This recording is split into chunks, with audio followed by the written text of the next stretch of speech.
Il ne dirige pas par stratégie. Il dirige par peur. Il ne construit pas d'empire. Il laisse des territoires vides, car son autorité ne repose sur rien d'autre que la terreur. Là où il marche, les flammes brûlent encore. Là où il dort, la meute veille d'un œil inquiet. Il est le cri du clan, le hurlement qui lance la chasse, la gueule qui mord la première et la dernière. Sa silhouette est un cauchemar dressé, un prédateur sur deux pattes, un corps de hyène, musculeux, tordu par la rage, recouvert de cicatrices et de fourrures tachées. Sa gueule ne se referme jamais complètement. Ses crocs restent visibles, rouges de sa dernière victoire. Autour de son cou, des colliers faits d'os. À sa ceinture, des crânes. Dans ses cheveux emmêlés, des dents humaines, ornements ou avertissements.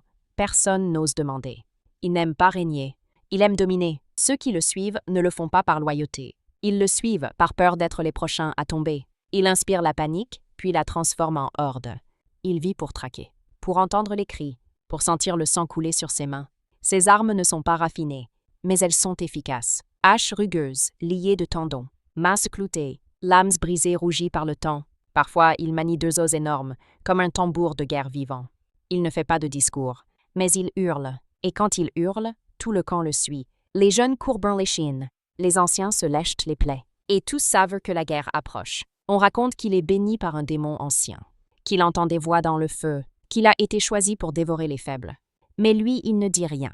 Il ne prie pas, il ne s'incline pas, il déchire. Il ne laisse pas de survivants. Il n'en fait pas des esclaves, il en fait des exemples. Les frontières humaines frissonnent à son approche. Les marchands changent d'itinéraire. Les villages fuient avant de le voir, car il ne négocie pas. Il attaque. Et quand il gagne, il ne célèbre même pas. Il regarde la prochaine direction. Et il marche. Il est le croc dominant, la rage-faite chef, la loi de la meute gravée dans le sang. Il ne promet rien. Il n'épargne rien. Il n'oublie rien. Je suis un chef gnoll. À la semaine prochaine pour une nouvelle créature. Dis-moi en commentaire quelle créature tu veux voir.